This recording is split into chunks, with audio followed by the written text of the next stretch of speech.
Você já sentiu que mesmo ganhando mais, você está ficando cada vez mais pobre?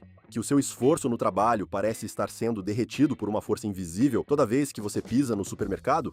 Muita gente acha que a inflação é um erro de cálculo, um acidente econômico ou apenas azar. Mas a verdade é muito mais sombria. Entre 1946 e 1974, os Estados Unidos reduziram sua dívida pública de 106% para apenas 23% do PIB. Como? Eles não pagaram a conta trabalhando mais. Eles usaram a inflação para fazer a dívida simplesmente desaparecer.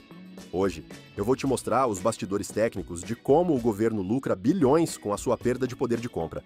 Vou te explicar o que é o fiscal drag, como eles usam a reduflação no setor público e como o mercado financeiro reage a esse imposto invisível.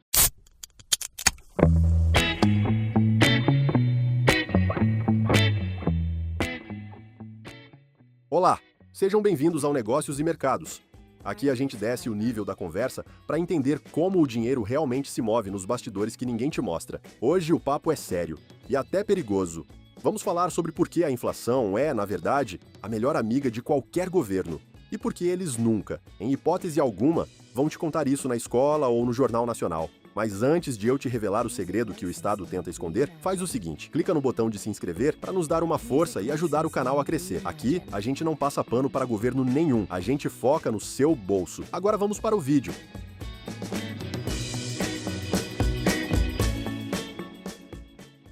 Para começarmos do jeito certo, tu precisa entender uma coisa fundamental. Inflação não é o preço das coisas subindo. Esquece essa definição rasa. Inflação é o seu dinheiro perdendo valor. Pensa comigo. Se o governo decide imprimir o dobro de dinheiro hoje, mas a quantidade de pão na padaria continua exatamente a mesma, o pão não ficou mais caro porque o trigo subiu ou porque o padeiro ficou ganancioso. Ele ficou mais caro porque agora tem muito mais papel circulando para a mesma quantidade de produto. É a lei da oferta e da demanda aplicada à moeda. A inflação afeta a nossa vida de um jeito cruel porque ela é um imposto que não precisa de votação, não precisa de lei e não precisa de assinatura de presidente. Ela ataca o seu poder de compra enquanto você dorme. Se você deixou R$ 1.000 na poupança ano passado achando que estava sendo prudente, hoje esses mesmos R$ 1.000 compram menos carne, menos gasolina e menos lazer. O seu esforço, as horas que você passou longe da sua família trabalhando, foram roubados sem que ninguém precisasse encostar na sua carteira. É um confisco silencioso. E aqui entra uma malandragem que as grandes empresas usam e que o governo adora observar de camarote. Você já percebeu que aquela barra de chocolate, que antigamente tinha 200 gramas, agora tem 170 ou até 150 gramas? Ou até que o pacote de biscoito parece ter mais ar do que bolacha dentro? Isso tem nome, se chama shrinkflation ou reduflação aqui no Brasil. As empresas são espertas. Elas sabem que, se aumentarem o preço de 5 para R$ 7, nós vamos reclamar e talvez parar de comprar. Para evitar isso, elas mantêm o preço em R$ 5, mas diminuem o tamanho do produto. Na prática, o preço por grama subiu muito, mas o seu cérebro é enganado pelo preço nominal, que continua o mesmo. E sabe quem faz exatamente a mesma coisa? O governo. Ele faz a reduflação dos serviços públicos. O Estado mantém o orçamento nominal da saúde ou da segurança, mas a inflação garante que aquele mesmo dinheiro contrate menos médicos, compre menos remédios e equipe menos policiais. Você continua pagando o mesmo imposto, mas recebe um serviço cada vez mais magro. É a shrinkflation estatal na sua cara. Agora, vamos para o verdadeiro pulo do gato do governo. O Estado é quase sempre o maior devedor de um país. O governo deve trilhões. Agora, imagina que você é uma empresa que deve muito dinheiro. O que seria melhor para você? Trabalhar duro para pagar cada centavo ou fazer o valor dessa dívida diminuir magicamente? Pois é, se o governo deve R$ 1 trilhão a uma taxa fixa e ele permite que a inflação dispare, o valor real dessa dívida cai drasticamente. Pensa comigo. Imagina que o governo pegou R$ 100 emprestados contigo hoje. Com esses R$ 100, ele compra 10 cestas básicas.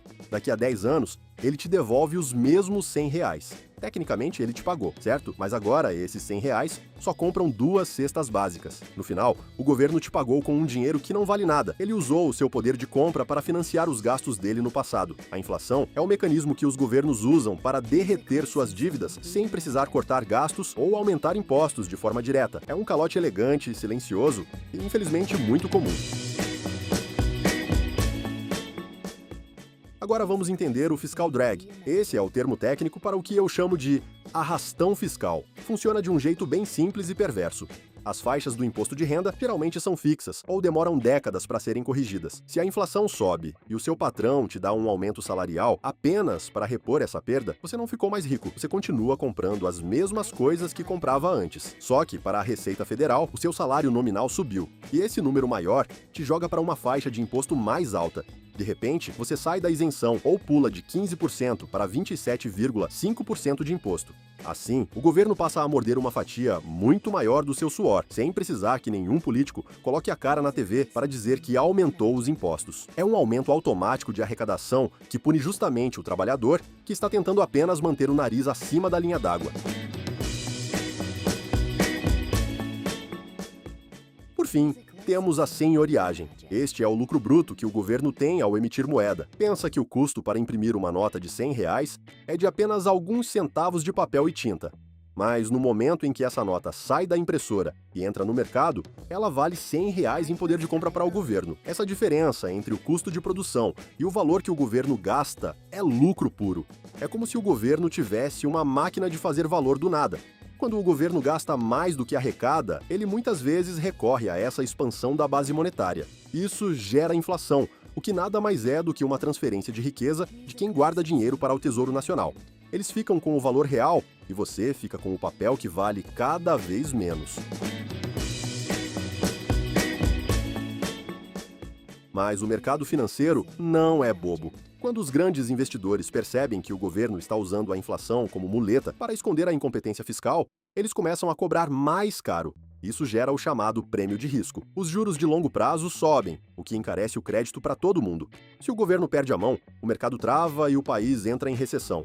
É um equilíbrio muito perigoso, onde o Estado tenta lucrar o máximo possível com a sua pobreza, sem quebrar o sistema de vez.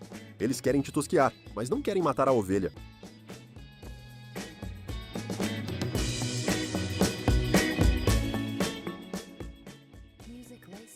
Resumindo, a inflação não é um desastre natural como um furacão.